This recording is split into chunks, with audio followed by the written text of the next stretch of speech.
you are all doing well. If you are new to my channel, welcome, and I'm so glad that you decided to join this crazy ride. And if you've been subscribed to my channel, you are an OG, baby. Yes, you are.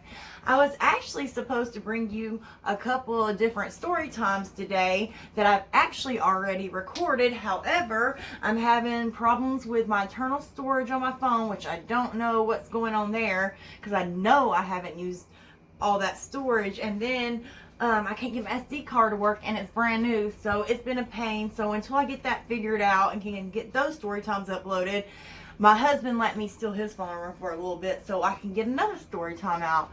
So the story time I figured that I would share with you all today is the situation that actually led to me, I guess, somewhat blowing up on TikTok and having, I guess, a viral video, which would be over the phone situation, which is what that video is about.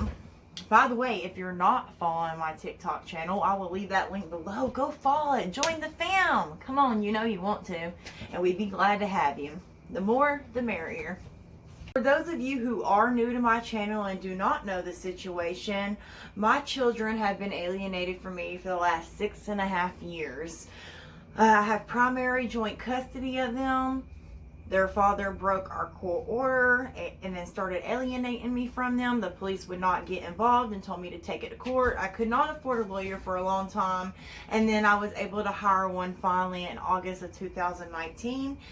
If you want to catch up on that story, so you sort of know where this one is coming from and leads to, then you can actually go to my TikTok. I'll leave the link down in the description, and I have a 47-part story time over there about it. Or you can wait until I upload that story here, but I figured you might want to go catch up on that so you're not lost as far as the story time goes. All that good stuff. So let's get right into it. Okay, so let's start after the fraudulent adoption got avoided, which I will go into another story time, how I found out about the adoption, so forth and so on. I will not be using names for that person's protection though, just so y'all know that.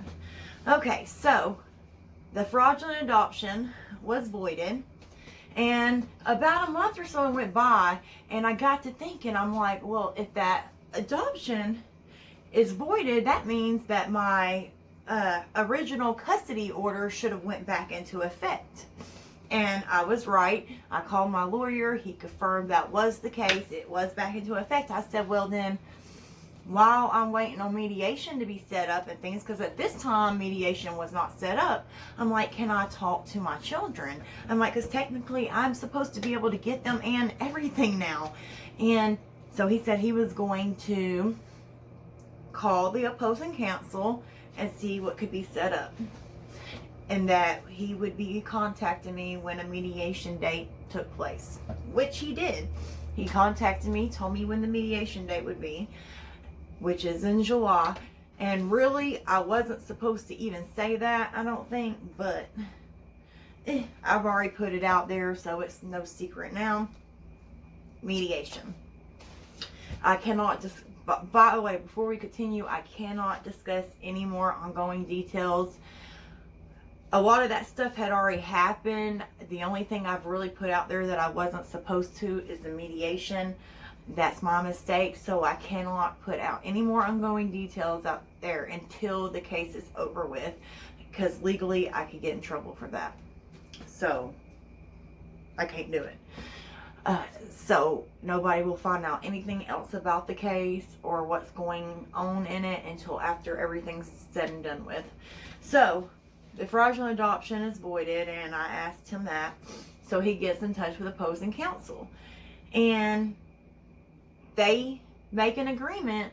Well, apparently it was their idea, which, let me remind you, if you did not watch my other story time, last year for Easter, 2019 Easter, I sent Easter baskets down there to the kids because it was to see if they would actually get them, because anything else I've ever wanted to send on this stuff, he said if I did, that they wouldn't get it, etc., etc. So I just wanted to see where they stood still, if they were going to try to change, co-parent with me. So I wanted to see if they were going to get it. Not only did I send my kids Easter baskets, I also sent their little girl an Easter basket together, because it's all about keeping it fair between the kids to me. So I did not want my kids getting this big old package with all this stuff in it and their little girl to see that, you know, and her feel left out. So I made sure to include her. That's just how I am. I've always been that way. I will always be that way. I also wrote my kids 2 letters, and in them letters I stated that I wanted to send the kids phones so I could talk to them. I'm assuming they read them letters, because it was just funny to me how it was their idea to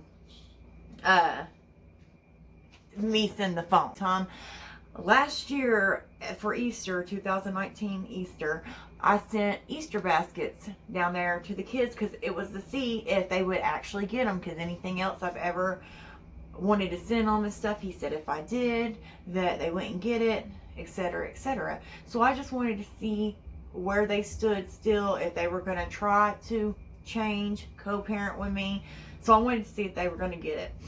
Not only did I send my kids Easter baskets, I also sent their little girl an Easter basket together, because it's all about keeping it fair between the kids to me. So I did not want my kids getting this big old package with all this stuff in it and their little girl to see that, you know, and her feel left out. So I made sure to include her.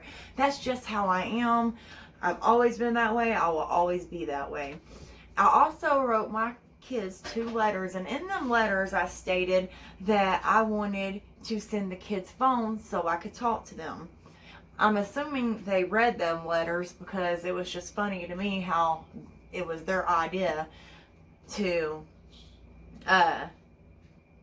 me send the phones and stuff. I apologize, my husband was making all kinds of racket in the kitchen, and I'm like, can you keep it down? I'm trying to do a story time. You're getting in the way of girls' process over here.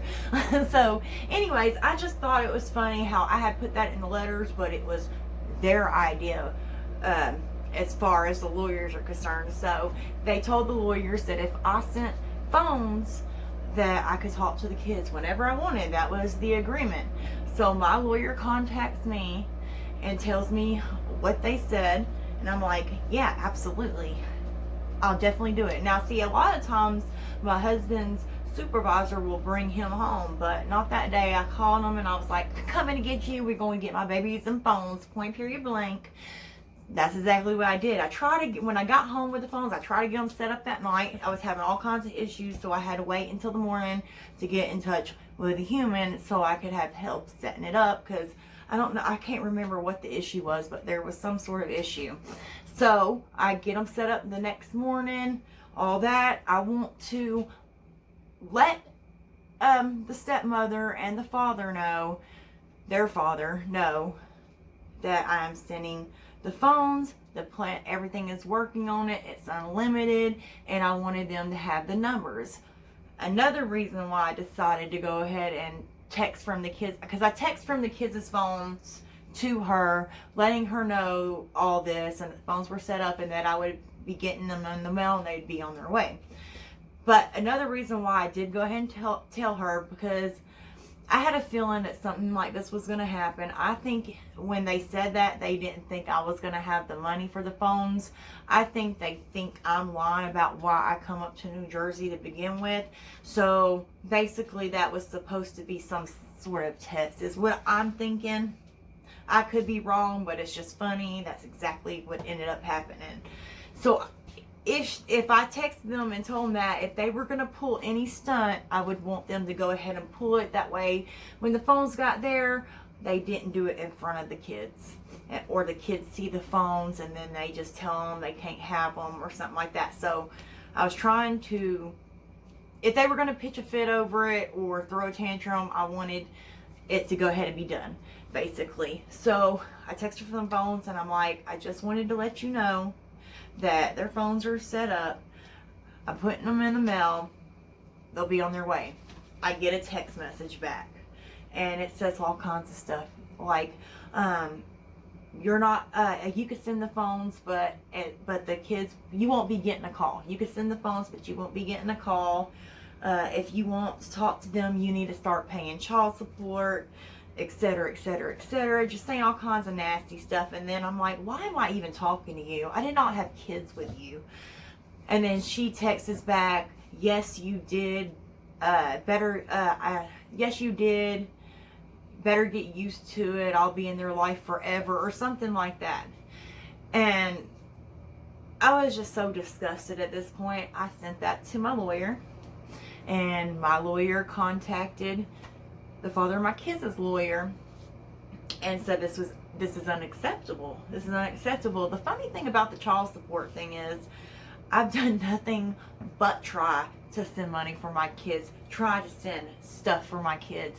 And they told me that if I did, the kids wouldn't see it, it would get burnt, ripped, and they said all kinds of stuff.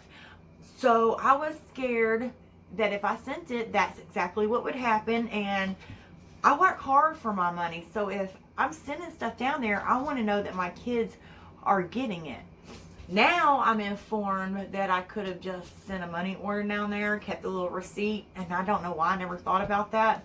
I guess you can get the money back if nobody's ever cashed it, but that would just be proof. So now I know that.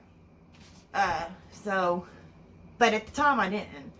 And I was worried that they wouldn't get it or anything else. And I'm like, you know, I work hard. I do not want the kids not to get their stuff, you know. So I've held on to it. Also, when we were half butt co-parenting, even before he ever got joint custody, he's never given me child support, ever. I never even asked him for child support. I did ask him to help with the kids and told him that if he felt more comfortable, he can go get what the kids needed and bring it to him. I did not want his money. I just wanted him to help with kids. He never done that. There's only been one time that I've ever gotten money from that man. And it's because when he put me in the shelter with the kids, I told him, I'm like, you got to either help me or I'm going to have to get on that state check until I can get everything in order with myself. And he basically told me he wasn't going to help me and told me he didn't care if I went and got on that check. I said, you realize if I get on that check, they will come after you for it. He thought it was a joke, didn't believe me, told me he didn't care. Then when I got on the check, he was mad at me. So I guess he gets pulled over one day. He's driving a four-wheeler with no license, and him owing $1,700 had come back as far as the warrant for his arrest. So in order to get out of jail, he had to pay that $1,700, and the state sent it to me. That's the only way I've ever gotten any money from him, and unless you count the pain pill during my addiction that he gave me, told me to count as child support, which I basically laughed at him because I'm like, you don't even give me child support, so what are you talking about? And then at one point when he was trying to, I can't remember why this happened. I can't remember why this happened. So until I remember, I'm not even gonna speculate because I don't want to put out false information. But we was in court for child support or something. I don't know if this is after the whole DCS thing. I can't remember. I need to get my timestamp correct on that. But the judge ordered him to pay $50 a month, which I never even seen a dime of it. And I never reported him because I didn't care. Honestly, I hadn't had his help in all that time. I didn't need it then. If he wanted to get his kids something, he could, but whatever. It is what it is. That's just how I am. So I just found it funny that all of a sudden they asked for child support, but I've been offering it and he's never given me child support. That's crazy. But anyways, so says all that. My lawyer contacts theirs, tells them it's unacceptable, and next thing I know, the next day I get another text from them, and I guess she has unblocked my number because I went ahead and sent the phones. I asked my lawyer, I'm like, should I still go ahead and send the phones or not? And he's like, yes, absolutely, go ahead and send them. And so that's what happened. So the next day, I guess after my lawyer had contacted their lawyer and stuff, she sends me a text message. No, I'm assuming it's her because all this is coming from her phone, the stepmother's, but I don't know. It could have been the father of my kids, but I am assuming it was her. And she states that after consulting with Marissa and Marissa's therapist, that they have all concluded that I need to speak with him first, and that after that we'll all have a three-way call, me, Skylar, and Marissa, which are my two kids, my daughter and my son. And at first I didn't want to do it because I'm like, there's no telling what they've told this man. But, you know, after calming down and then I was like, you know, I've got to see a therapist, but they're the ones who annihilated me. What sense does this make? But after I got calmed down and stuff, because I was very upset over the situation, I was like, you know what? If that will help Marissa and Skylar see me for the first time, I've wanted them to see a counselor anyways. I'll go ahead and give this counselor a chance. Let him get, or therapist, wherever you want to, potato. Let him get a chance to know me for me and not what he's been told about me through them. So I call up there, and the lady who answers the phone has no clue what I'm talking about, is looking under Marissa's name at birth, and then also under her father's name, because she does not legally have her father's last name because he was not there when she was born. And I begged him for years while we were together to change it. He never did, and then and I didn't get it done either. And then at some point later on, after he started using my kids against me, all of a sudden he wanted it changed, which I know why he wanted it changed, but I'll get into that in another story time. So, hold on. Oh yeah, so they tell me about the therapist. Sorry, I had to think of where I was. The therapist. So I call the therapist. The lady has no idea. Okay, so she's looking under all the names and all that, like Marissa's birth name, her father's last name, Skylar's name, because he does have his father's last name because his father was actually there at birth for him, and then their birth dates. Then she contacts that actual therapist because apparently he was working from home while this corona stuff was going on, so she had to contact him at home. So I'm guessing he was doing over camera visits. That's the only thing I can assume, because he was at home.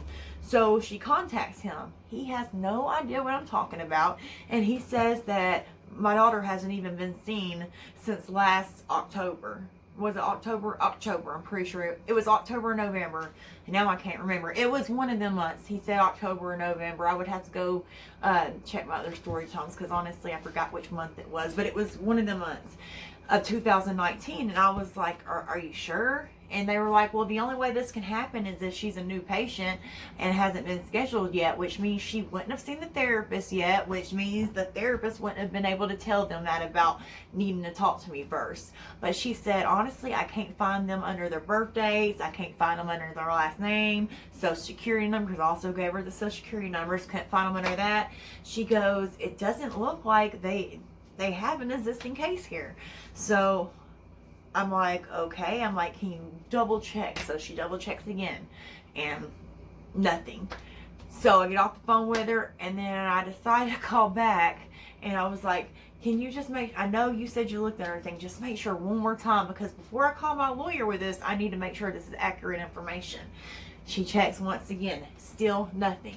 So that's when I decided it was time to contact my lawyer, which I did. And I also gave him the contact information for that therapist. That way, if he wanted to contact them, he could himself. So I try to call from my phone, because I'm like, well, I wonder if my number is still unblocked. And it did sound like they had re-blocked it, but service could have been bad and it could have just went to voicemail. So I left a voicemail, and I'm like, what's going on? The therapist has no idea what I'm talking about. What's happening right now? And I don't hear nothing from them. And that happened on the 14th or the 13th, and I got the phones on the 17th of May. So on the 14th or 13th of May, this is what happened with the therapist, and I called them, left a voicemail. Then on the 17th of May, I get the phones in the mail. And that's when I have my complete breakdown, and I'm crying, I'm a mess, and I'm like, he sent the phones back. He sent the phones back, and I'm just a mess. So I decide at that moment, I'm like, you know what? I'm going to record this, and I'm going to talk to this phone just like if somebody was standing right in front of me, and then I'm going to post it, because I'm going to get the story out, and I'm going to bring awareness, because it's sad that so many people have to go through this, and it's just not right, and I'm over it. I'm tired of being silent. And so that's how that video ended up getting uploaded. When I looked on the package, it had said that it was mailed off on the 14th, which means that would have been the day after I had called the therapist. When I got the phones back, Skylar's hadn't even been open. Marissa's was the only one that had been open. And when I go to turn it on, they did a factory reset on the phone, which means the videos, because I left each of the kids a video on their phone from me talking to them one-on-one, and I also sent a new email for them with a password, because you needed it for them phones. So they did a factory reset.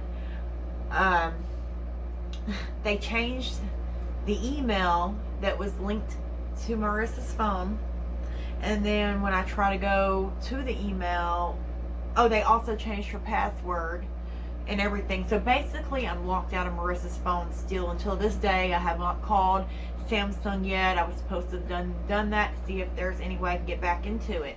So I try to use a new email to reset the phone up, and it said that the email that was previously synced to that phone had to be used. So that's why I can't get into her phone. I can't even go to the home screen or nothing. I was devastated and very much heartbroken. I contacted my lawyer right away, and from then certain actions are being taken, and I cannot discuss it any farther than that, even though I would love to. But yeah, so that's the story time and the backstory of what happened with the phones. I will try to work on, when I'm telling stories, not to say too much, because I notice some words I say way too much. I guess it's just a habit. I will get better with that as time goes on. Remember, I am still new to these story times and putting them out. So, you know, everybody's got to start somewhere, and we're starting at our somewhere, you know. So, yeah, that is the story of what happened with the phones, what led up to that viral video. And yeah, which honestly, it sucks, because I would love to talk to my kids, but something good did come out of the situation. Other actions are being able to be taken. I got so many wonderful supporters from it, so many encouraging supporters from it, and hopefully that proves my case even more and helps me out, because this is not right. This is not okay to do. They know how much I love my kids. They know. Everybody who's ever known me and my kids knows. Period. My kids are my life. You know, they're the reason why I have gotten through everything. They're the reason why I could get sober, stay sober. And it did take me a couple times of failing, because, you know, that's how addiction is. But here I stand 8.5 years later, sober. So, and that's thanks to them and the good Lord above giving me the strength to be able to do that. Because it's not been easy, especially with the situation going on, because for so many years I was used to numbing my pain, and because I'm no longer in active addiction, I have nothing to numb that pain. Therefore, I feel everything now. But you know, sometimes it's good to feel. You need to feel them emotions, because that's what makes us stronger. That's what makes us warriors. And if God brings us to it, He can get us through it, you know. And if you don't believe in God, that's fine. Whatever you personally believe in to get you through things, you know. So, because I don't want to discredit what somebody else believes in either. Everybody from all walks of earth are welcome to my channel, so I wanted to make that apparent. So yeah, but I will be hopefully getting them story times up tomorrow. I've got to figure out what's going on with the storage thing. The only thing I can think of is the cache or cache. I don't know what it's called. Y'all know what I mean. Y'all know what I'm talking about, right? So if you're not subscribed to my channel, make sure you hit the subscribe button. Join the fam. Come on, what you waiting on? Also, like and share, because that helps me, and I pay attention to that stuff for giveaways. So I hope you all have a wonderful day and stay blessed. Bye.